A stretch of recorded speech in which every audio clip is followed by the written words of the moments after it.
세계에서 가장 위험한 나라는 어디일까요? 전쟁을 일으킨 나라가 아닙니다. 가장 많은 무기를 가진 나라도 아닙니다. 지금 세계가 진짜 두려워하는 나라는 너무 많이 계산해야 해서 손을 못 대는 나라입니다. 중국에는 관세를 던지고 러시아는 봉쇄합니다. 심지어 동맹국도 필요하면 압박합니다. 그런데 단 한 나라, 한국 앞에서는 모두가 계산기를 내려놓습니다.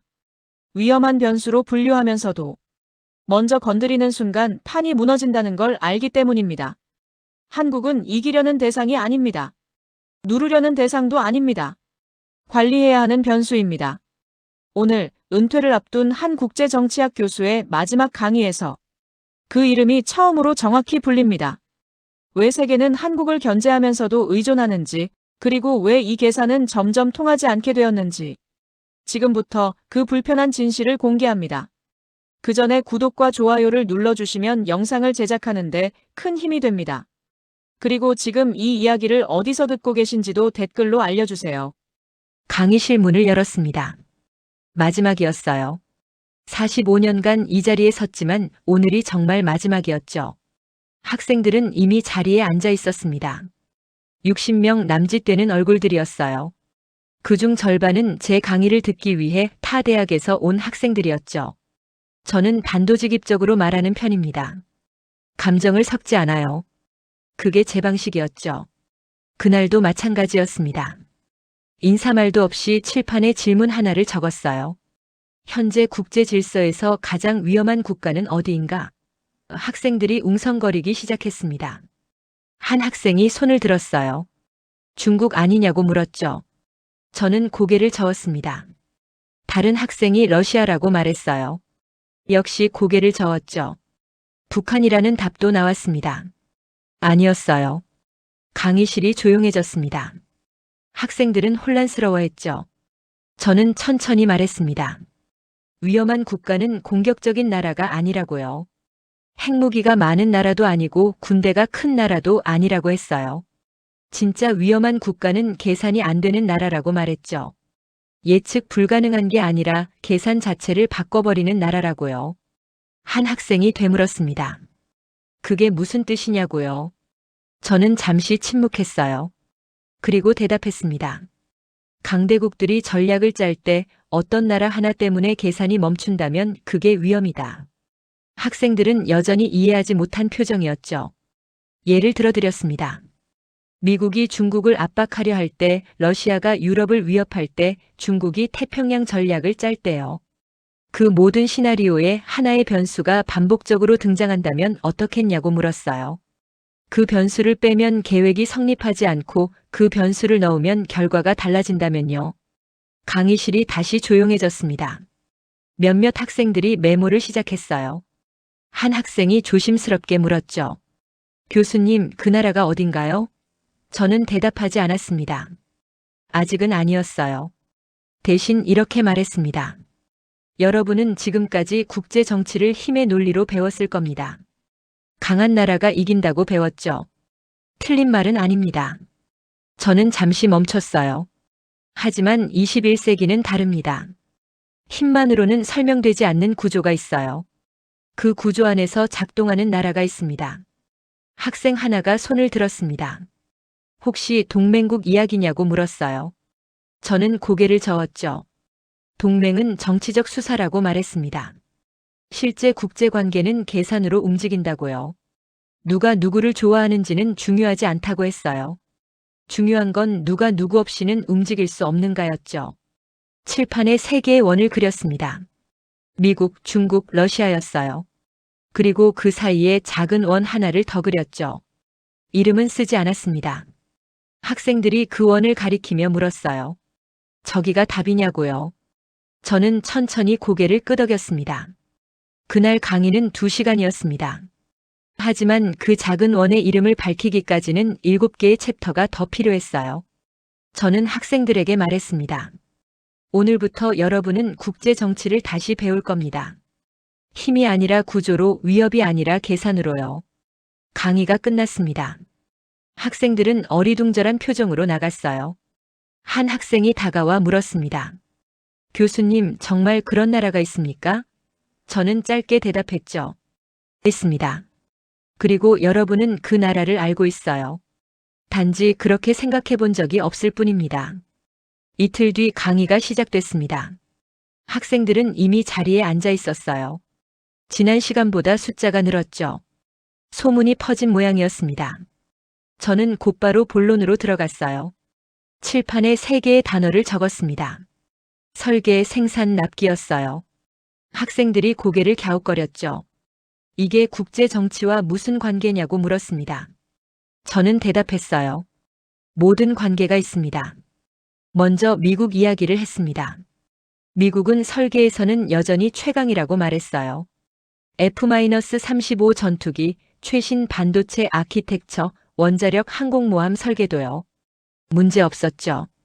하지만 생산은 달랐습니다.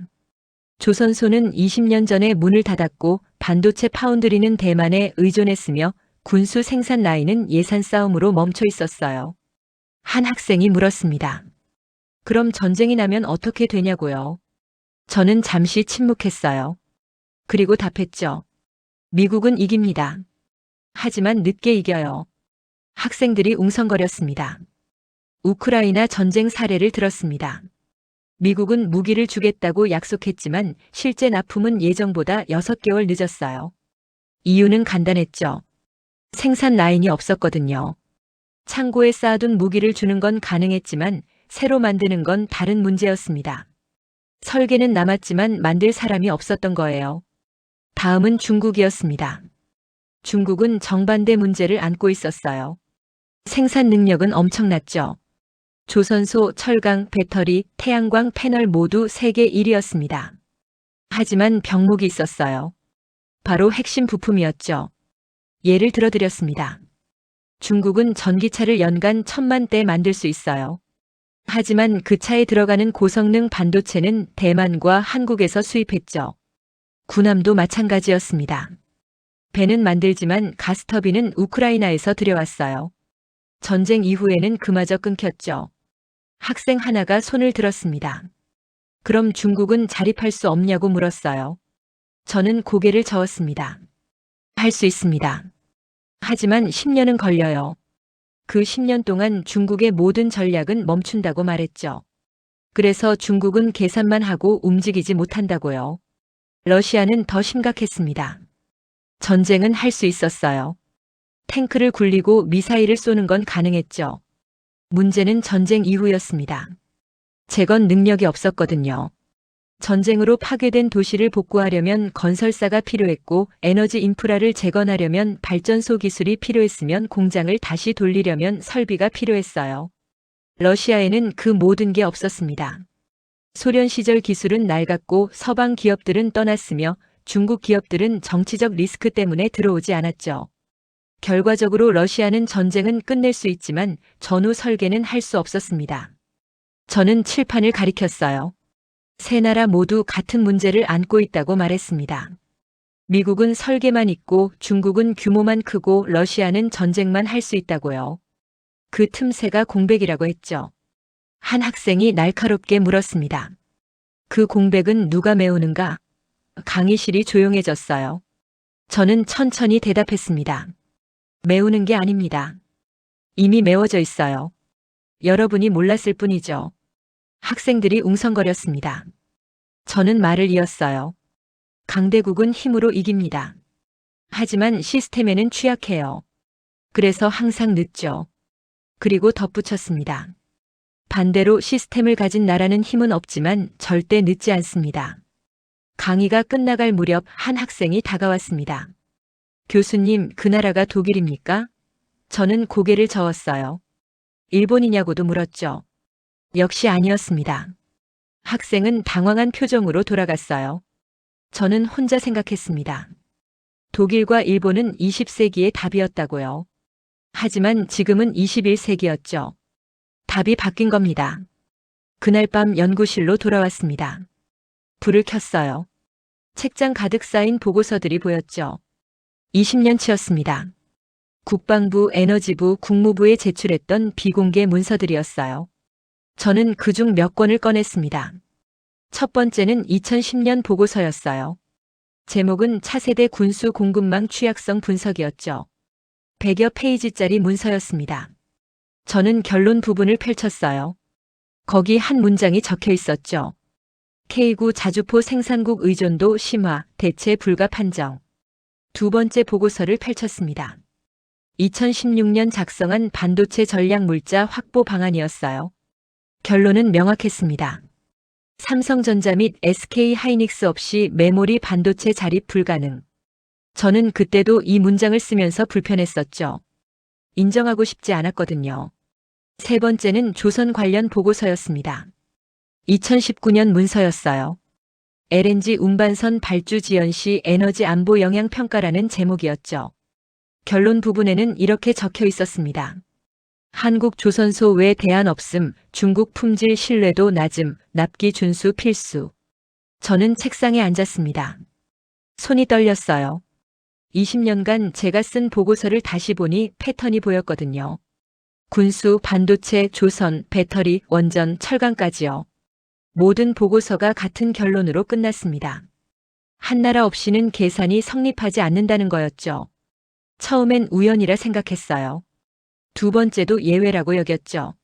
하지만 10개, 20개 보고서가 쌓이면서 깨달았습니다. 이건 우연이 아니었어요. 구조였죠. 저는 그동안 그 구조를 보고도 이름을 붙이지 않았던 겁니다. 왜 안 붙였을까요? 솔직히 말하면 인정하기 싫었어요. 미국 교수로서 국방부 자문으로서 저는 미국 중심으로 세계를 봤거든요. 중국은 견제해야 할 적이었고 러시아는 관리해야 할 위협이었으며 유럽은 협력해야 할 동맹이었죠. 그런데 한국은 뭐였을까요? 저는 그동안 한국을 협력국 정도로만 생각했습니다. 중요하긴 하지만 필수는 아니라고 여겼어요. 일본이나 독일처럼 미국 전략의 일부라고 봤죠. 틀렸습니다. 네 번째 보고서를 펼쳤습니다. 2023년 작성한 전시 탄약 생산 능력 긴급 평가였어요. 우크라이나 전쟁 직후 요청받은 문서였죠. 결론은 충격적이었습니다. 미국 단독 생산 시 24개월 소요, 한국 협력 시 6개월 단축 가능. 저는 그때 이 문장을 쓰면서도 대수롭지 않게 여겼어요. 협력하면 빨라진다, 그 정도로만 생각했죠. 하지만 지금 다시 보니 의미가 달랐습니다. 협력이 아니었어요. 의존이었죠. 다섯 번째 보고서는 에너지 관련이었습니다. 원전 수출 경쟁력 비교 분석이라는 제목이었어요. 미국, 프랑스, 러시아, 중국, 한국을 비교한 문서였죠. 결론 부분에 표가 하나 있었습니다. 가격, 공기, 안전성, 사후 관리 항목이 나열돼 있었어요. 한국은 4개 항목 모두 1등이었습니다. 미국은 가격에서 밀렸고 프랑스는 공기에서 졌으며 러시아는 안전성이 낮았고 중국은 사후 관리를 신뢰할 수 없었죠. 저는 그때도 이 표를 보면서 한국이 잘하네 정도로만 생각했습니다. 틀렸어요. 잘하는 게 아니었습니다. 유일했던 거예요. 저는 보고서를 덮었습니다. 그리고 처음으로 확실하게 인정했죠. 20년간 제 보고서는 같은 결론을 향해 있었다고요. 한국은 답이 아니라 질문 자체를 바꿔버린다고요. 이 나라 없이 가능한가? 라는 질문을요. 연구실을 나왔습니다. 복도는 어두웠어요. 저는 혼자 중얼거렸죠. 대한민국. 처음으로 그 이름을 정확히 발음했습니다. 변수가 아니라 상수로서요. 사흘 뒤 강의실에 들어섰습니다. 학생 수가 또 늘었어요. 100명은 넘어 보였죠. 뒤쪽에 서 있는 학생들도 있었습니다. 저는 개의치 않고 칠판에 질문을 적었어요. 미국은 왜 한국을 압박하지 않는가? 학생들이 웅성거렸습니다. 한 학생이 손을 들었어요. 동맹이라서 그런 거 아니냐고 물었죠. 저는 고개를 저었습니다. 동맹은 명분입니다. 실제 관계는 계산이에요. 첫 번째 사례를 들었습니다. 주한미군 이야기였어요. 학생들은 당연히 알고 있었죠. 28,000명 규모의 미군이 한국에 주둔한다는 걸요. 그런데 저는 다른 질문을 던졌습니다. 미군은 왜 철수하지 않을까요? 누군가 대답했어요. 중국과 북한 때문 아니냐고요. 맞습니다. 하지만 그게 전부가 아니었죠. 저는 설명했습니다. 주한미군 기지는 동부가 전체 작전의 허브라고요. 일본 오키나와보다 전략적 위치가 좋고 한국 인프라를 활용할 수 있으며 무엇보다 한국군과의 연합 작전 체계가 이미 완성돼 있다고 말했어요. 그리고 덧붙였습니다. 미군이 한국에 있는 게 아닙니다. 한국 시스템 안에 미군이 포함되어 있는 거예요. 학생들 표정이 달라졌죠. 두 번째는 반도체였습니다. 미국은 칩스법으로 500억 달러 넘는 보조금을 쏟아부었어요. 목표는 명확했죠. 반도체 생산을 미국으로 돌리는 것이었습니다. 그런데 결과는 어땠을까요? 삼성과 TSMC가 미국에 공장을 지었지만 핵심 공정은 여전히 한국과 대만에 남아 있었어요. 왜 그랬을까요? 저는 데이터를 보여줬습니다. 최첨단 파운드리 수율은 한국이 95%, 미국 신규 공장은 70%였어요. 생산 원가는 한국이 30% 낮았고 엔지니어 숙련도는 비교 자체가 안 됐죠. 결론은 간단했습니다. 미국은 공장을 지을 순 있지만 한국처럼 만들 순 없었어요. 한 학생이 물었습니다. 그럼 미국이 강제로 기술 이전을 요구하면 어떻게 되냐고요? 저는 잠시 생각했습니다. 그리고 답했죠. 할 수 있습니다. 하지만 안 해요. 이유를 설명했습니다. 기술 이전을 강요하면 한국 기업들은 미국 투자를 줄일 거라고요. 그럼 미국 반도체 생태계 전체가 타격을 받는다고 했죠. 더 중요한 건 중국이었습니다. 만약 미국이 한국을 압박하면 한국은 어디로 갈까요? 선택지가 많지 않았어요. 세 번째 사례는 조선이었습니다.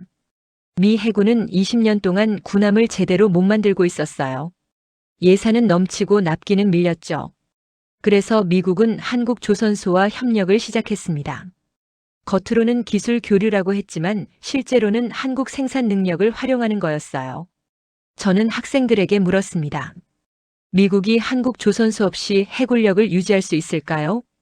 대답하는 학생이 없었어요. 저도 대답하지 않았죠. 질문만으로 충분했거든요. 네 번째는 방산이었습니다. 폴란드, 호주, 루마니아가 한국 무기를 대량 구매했어요.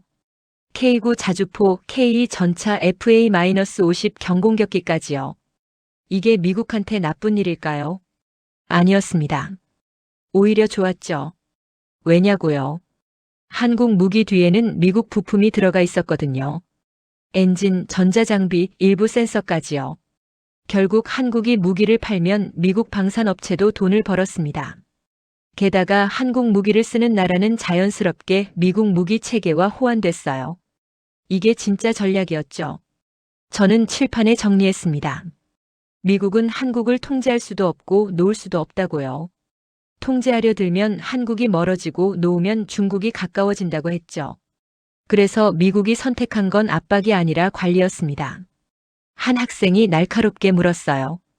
그럼 한국이 미국을 이용하는 겁니까? 저는 고개를 저었습니다. 이용이 아닙니다. 협상이에요. 한국은 미국이 필요하고 미국은 한국이 필요하죠. 단지 미국이 그 사실을 공개적으로 인정하지 않을 뿐입니다. 강의가 끝나갈 무렵 한 학생이 다가왔습니다. 교수님, 그럼 한국은 미국 패권의 일부입니까? 저는 잠시 생각했어요. 그리고 답했죠. 일부가 아닙니다. 한국은 미국 패권의 부담을 덜어주는 축이에요. 미국 혼자서는 감당 못하는 짐을 나눠지는 나라죠. 학생은 고개를 끄덕이며 나갔습니다. 저는 혼자 남았어요. 창밖을 봤죠. 캠퍼스가 보였습니다. 저는 생각했어요. 미국은 강합니다. 하지만 강하다고 모든 걸 할 순 없죠. 그래서 한국이 필요한 겁니다. 일주일이 지났습니다. 강의실은 이제 넘쳐났어요. 복도까지 학생들이 서 있었죠. 저는 새로운 질문을 칠판에 적었습니다. 중국은 왜 한국을 건드리지 못하는가? 학생들이 웅성거렸어요. 한 학생이 말했습니다. 미국 동맹이라서 그런 거 아니냐고요. 저는 고개를 저었죠. 중국은 미국 동맹국을 많이 압박해왔습니다. 필리핀, 호주, 심지어 일본도요. 그런데 한국은 다릅니다. 중국의 주변국 전략을 설명했습니다. 중국은 경제 의존도를 높여서 정치적 영향력을 확보하는 방식이었어요. 미얀마, 라오스, 캄보디아가 그랬죠. 돈을 빌려주고 인프라를 지어주고 결국 중국 없이는 못 사는 구조를 만드는 겁니다. 그런데 한국은 예외였어요. 중국은 한국 최대 교역국이었지만 한국을 흡수하지 못했죠. 왜 그랬을까요? 저는 데이터를 보여줬습니다. 한중 교역은 3천억 달러 규모였어요. 엄청난 숫자였죠. 하지만 구조를 보면 달랐습니다. 한국이 중국에 수출하는 품목을 분석했어요. 반도체, 디스플레이, 화학소재, 정밀기계였죠. 이게 뭘 의미할까요? 중국 제조업의 핵심 부품이었습니다. 중국이 스마트폰을 만들려면 한국 반도체가 필요했고 전기차를 만들려면 한국 배터리가 필요했으면 석유화학 제품을 만들려면 한국 소재가 필요했어요. 반대로 한국이 중국에서 수입하는 건 뭐였을까요? 대부분 저부가 가치 제품이었습니다. 의류, 자파, 일부 원자재였죠. 이건 대체 가능한 품목들이었어요. 베트남이나 인도에서 살 수 있었죠. 저는 칠판에 정리했습니다. 중국은 한국 없이 제조업을 돌릴 수 없습니다. 하지만 한국은 중국 없이도 다른 시장을 찾을 수 있어요. 학생들이 메모하기 시작했죠. 사드 배치 사례를 들었습니다. 2017년 일이었어요. 한국이 사드를 배치하자 중국은 강하게 반발했죠. 관광 금지, 한류 콘텐츠 차단, 롯데마트 폐쇄까지 했습니다. 경제 보복이었어요. 그런데 결과는 어땠을까요? 중국은 1년 만에 보복을 풀었습니다. 공식적으론 인정하지 않았지만 실제로는 포기한 거였어요. 왜 그랬을까요? 저는 당시 중국 내부 보고서를 인용했습니다. 비공개 문건이었지만 몇몇 경로로 입수한 자료였죠. 보고서에는 이렇게 적혀 있었어요. 한국 반도체 수입 중단 시 중국 IT 산업 생산 차질 예상, 대체 공급망 구축까지 최소 3년 소요. 중국은 계산을 한 겁니다. 한국을 압박하면 자기가 더 아프다는 걸 알았던 거죠. 한 학생이 물었습니다. 그럼 중국이 반도체를 자체 생산하면 되는 거 아니냐고요? 저는 고개를 끄덕였어요. 맞습니다. 할 수 있죠. 하지만 시간이 걸립니다. 중국 반도체 굴기 정책을 설명했습니다. 중국은 1,000억 달러 넘게 쏟아부었어요. 공장을 짓고 인력을 키우고 연구개발을 했죠. 그런데 결과는 신통치 않았습니다. 최첨단 공정은 여전히 삼성과 TSMC가 독점했고 중국은 9세대 기술에 머물러 있었어요. 왜 그랬을까요? 기술만의 문제가 아니었습니다. 생태계였어요. 반도체는 장비, 소재, 설계, 생산이 모두 맞물려야 했죠. 한국은 그 생태계를 40년 동안 쌓아왔습니다. 중국이 그걸 따라잡으려면 10년은 더 필요했어요. 그 10년 동안 중국은 뭘 할까요? 저는 질문을 던졌습니다. 학생들이 대답했어요. 기다릴 수밖에 없다고요. 맞았습니다. 그래서 중국은 한국을 밀지 못했던 겁니다. 두 번째 이유는 일본이었습니다. 중국이 한국을 압박하면 한국은 어디로 갈까요? 미국과 더 가까워지고 일본과 협력을 강화하겠죠. 중국 입장에선 최악의 시나리오였습니다. 한미일 삼각동맹이 강화되는 거였으니까요. 저는 최근 사례를 들었습니다. 캠프 데이비드 정상회담이었어요. 한국, 미국, 일본이 모였죠. 중국은 즉각 반발했지만 막을 수 없었습니다. 이미 일은 벌어진 뒤였거든요. 중국은 자기가 한국을 밀어서 이런 결과가 나왔다는 걸 알았을 겁니다. 세 번째는 전략적 계산이었습니다. 중국 내부 문서를 다시 인용했어요. 한국은 현상 유지 대상으로 분류, 적극적 흡수보다 중립 유지가 국익에 부합. 이게 중국의 결론이었죠. 한 학생이 물었습니다. 현상 유지가 뭐냐고요? 저는 설명했습니다. 한국이 미국 편도 아니고 중국 편도 아닌 상태를 유지하는 겁니다. 중국은 그게 최선이라고 판단했어요. 한국을 완전히 적으로 돌리는 것보다 낫다고 본 거죠. 강의가 끝나갈 무렵 한 학생이 손을 들었습니다. 그럼 한국은 중국을 이긴 겁니까? 저는 고개를 저었어요. 이긴 게 아닙니다. 중국이 계산을 먼저 한 거예요. 그리고 계산 결과 한국을 건드리는 게 손해라는 결론이 나온 겁니다. 학생들이 나갔습니다. 저는 혼자 남아 칠판을 바라봤어요. 중국은 거대했습니다. 하지만 거대하다고 자유로운 건 아니었죠. 오히려 거대하기 때문에 계산이 복잡했고 계산이 복잡하기 때문에 함부로 움직일 수 없었습니다. 한국은 그 틈에 있었어요. 열흘째 강의였습니다. 이젠 다른 학과 교수들도 뒤에 서서 듣고 있었어요. 저는 새로운 주제로 들어갔습니다. 칠판에 적었죠. 전쟁 이후의 러시아. 학생들 표정이 진지해졌습니다. 우크라이나 전쟁 이야기였거든요. 저는 단도직입적으로 말했습니다. 전쟁은 끝날 겁니다. 문제는 그 다음이에요. 먼저 현실을 짚었습니다. 러시아 경제는 전시 체제였어요. 군수 공장은 3교대로 돌아갔고 실업률은 역대 최저였으며 GDP는 오히려 성장했죠. 숫자만 보면 괜찮아 보였습니다. 하지만 이건 착시였어요. 왜 착시였을까요? 저는 설명했습니다. 전쟁 경제는 소비하는 경제입니다. 만들지만 파괴하고 고용하지만 생산하지 않아요. 전쟁이 끝나면 모든 게 멈춥니다. 학생들이 고개를 끄덕였죠.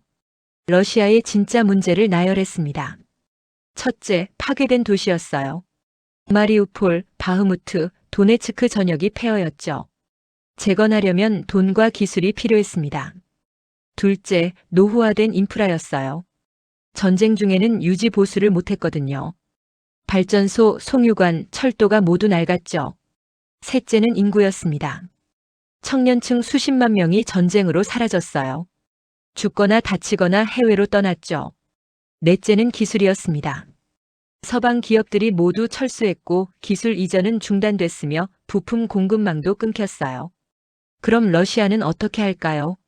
학생 하나가 말했습니다. 중국 도움을 받으면 되는 거 아니냐고요. 저는 고개를 저었습니다. 중국은 돈을 빌려줄 순 있습니다. 하지만 재건은 안 해줘요.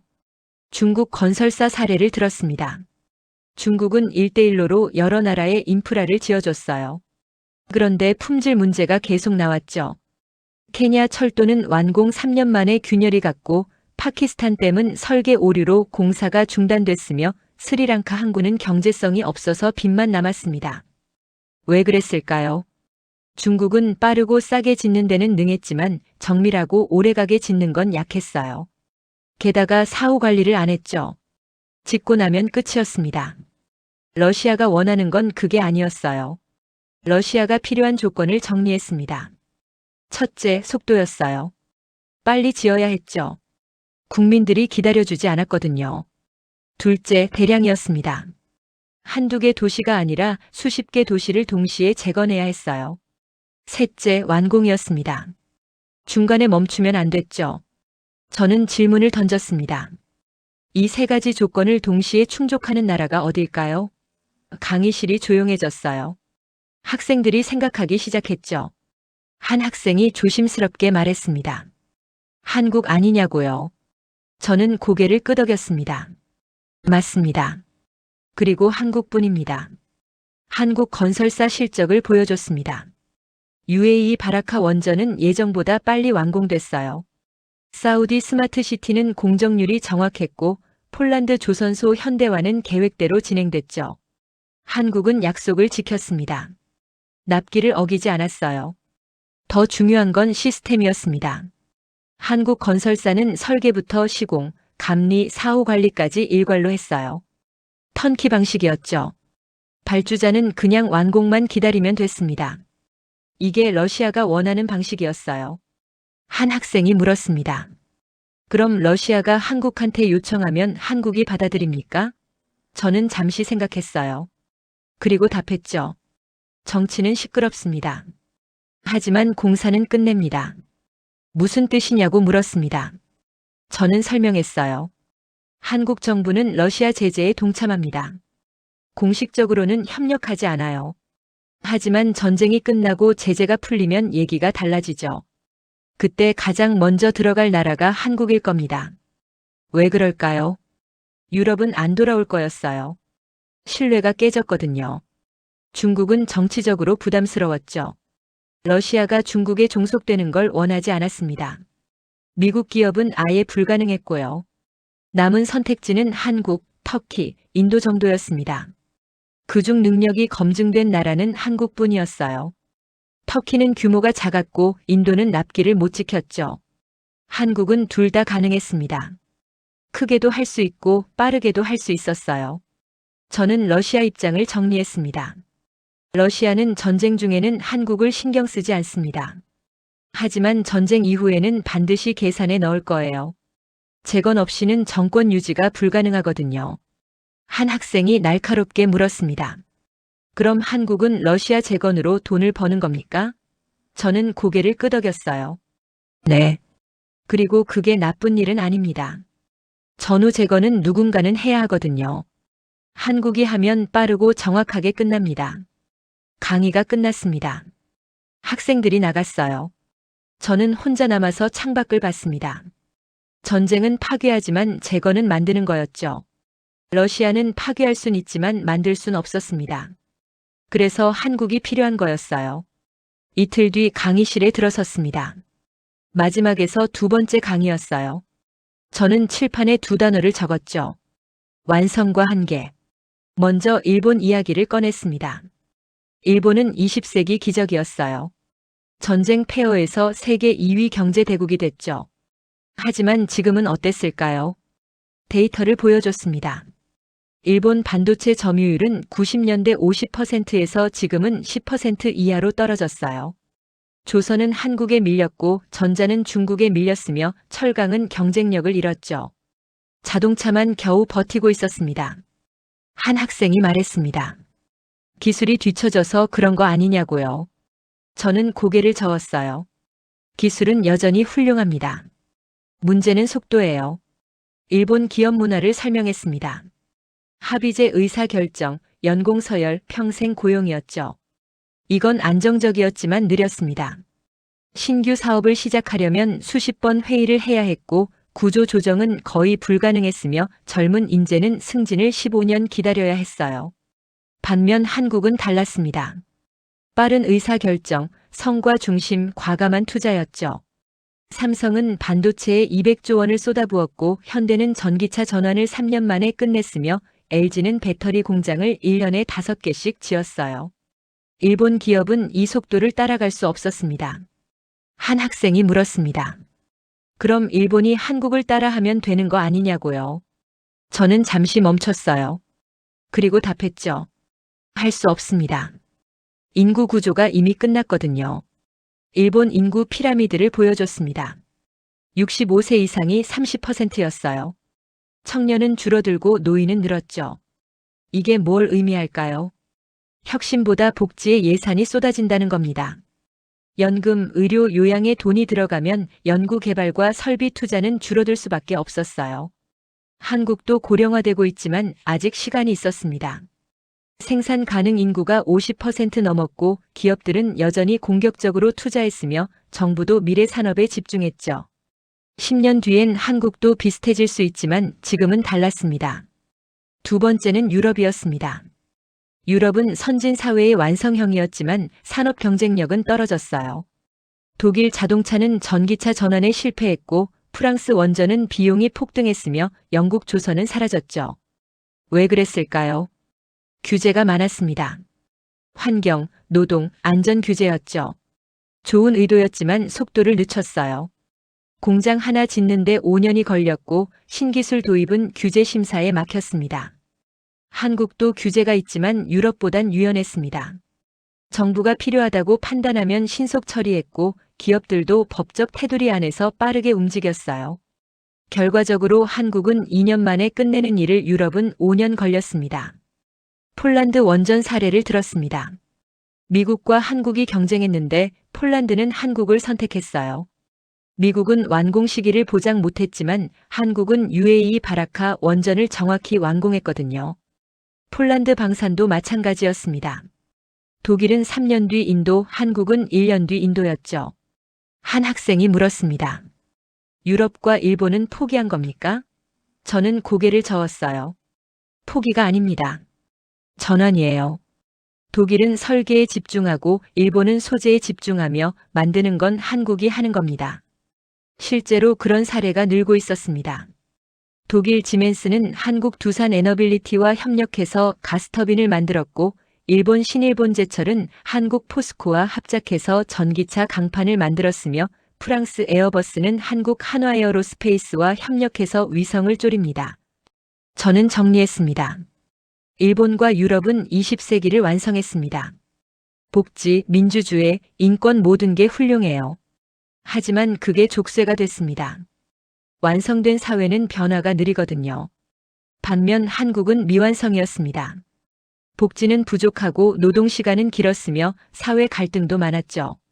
하지만 그래서 빨랐습니다. 미완성이었기에 21세기에 최적화될 수 있었어요. 한 학생이 날카롭게 물었습니다. 그럼 한국도 언젠가 완성되면 느려지는 겁니까? 저는 잠시 생각했어요. 그리고 답했죠. 그럴 겁니다. 하지만 지금은 아니에요. 지금 한국은 정점으로 가는 중입니다. 강의가 끝났습니다. 학생들이 나갔어요. 저는 혼자 남아서 칠판을 바라봤죠. 완성은 성공이었지만 다음 시대의 족쇄였습니다. 한국은 아직 그 족쇄를 차지 않았어요. 그게 한국의 기회였죠. 마지막 강의 날이었습니다. 강의실은 발 디딜 틈이 없었어요. 다른 대학 교수들, 언론인들, 정부 관계자들까지 와 있었죠. 저는 천천히 단상에 올랐습니다. 칠판에는 아무것도 쓰지 않았어요. 대신 물었습니다. 질문 있습니까? 한 학생이 떨리는 목소리로 물었죠. 교수님, 한국은 강대국입니까? 저는 단정적으로 대답했습니다. 아닙니다. 학생들이 웅성거렸어요. 저는 말을 이었죠. 한국은 강대국이 아닙니다. 영토도 작고 인구도 적으며 자원도 없어요. 핵무기도 없고 항공모함도 없습니다. 강대국의 조건을 하나도 갖추지 못했죠. 그리고 잠시 멈췄습니다. 학생들이 숨을 죽였어요. 저는 천천히 말했습니다. 하지만 한국은 강대국의 계산을 바꾸는 나라입니다. 저는 설명했어요. 미국이 중국을 압박하려면 반도체가 필요합니다. 그 반도체는 한국이 만들어요. 중국이 제조업을 돌리려면 핵심 부품이 필요하죠. 그 부품도 한국에서 나옵니다. 러시아가 재건하려면 건설 능력이 필요해요. 그것도 한국이 가장 빠릅니다. 칠판에 그림을 그렸습니다. 큰 원 3개와 작은 원 하나였어요. 첫 강의 때 그렸던 바로 그 그림이었죠. 이게 한국입니다. 크기는 작지만 이 원이 없으면 나머지 3개 원의 움직임이 달라져요. 한 학생이 물었습니다. 한국이 세계를 좌우하는 겁니까? 저는 고개를 저었어요. 좌우하는 게 아닙니다. 전제 조건이 된 거죠. 강대국들이 전략을 짤 때 반드시 고려해야 하는 변수가 된 겁니다. 예를 들었습니다. 미국이 중국 반도체를 제재하려면 한국 동의가 필요했어요. 한국이 반대하면 제재는 효과가 없었죠. 중국이 대만을 압박하려면 한국 반응을 계산해야 했습니다. 한국이 일본과 손잡으면 중국 전략이 흔들렸거든요. 러시아는 어땠을까요? 전쟁 이후 재건 시나리오에서 한국은 필수였습니다. 유럽 기업들은 안 돌아올 거고 중국 기업들은 신뢰가 낮았으며 미국 기업들은 아예 불가능했죠. 한국만이 실행 가능한 선택지였어요. 저는 정리했습니다. 세계는 한국을 좋아하지 않습니다. 학생들이 놀란 표정을 지었어요. 저는 계속했죠. 미국은 한국이 더 말을 잘 들었으면 하고 중국은 한국이 중립이었으면 하며 일본은 한국이 조용했으면 합니다. 유럽도 러시아도 마찬가지예요.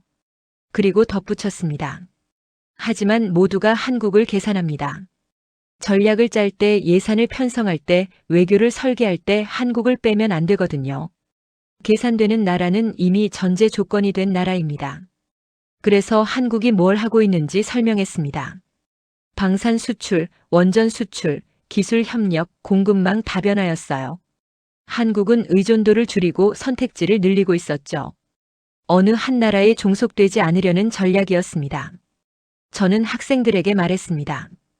20세기는 힘의 시대였습니다. 강한 나라가 이겼죠. 하지만 21세기는 다릅니다. 연결의 시대예요. 누가 누구와 연결돼 있고 그 연결을 어떻게 활용하는지가 중요합니다. 한국은 바로 그 연결의 중심에 있었습니다. 미국과도 연결됐고 중국과도 연결됐으며 유럽, 중동, 동남아와도 연결됐죠. 이 연결을 끊으면 모두가 불편했습니다. 그래서 한국은 작지만 무시할 수 없었어요. 강의 시간이 끝나가고 있었습니다. 저는 마지막 말을 준비했어요. 학생들도 알고 있었죠. 45년 교수 생활의 마지막 문장이라는 걸요. 저는 천천히 말했습니다. 강대국은 상대할 수 있습니다. 강의실이 조용해졌어요. 그러나 변수는 관리할 수밖에 없습니다. 학생들이 숨을 죽였죠. 지금 그 변수가 한국입니다. 아무도 말이 없었습니다. 저는 칠판의 작은 원을 다시 가리켰어요. 그리고 덧붙였죠.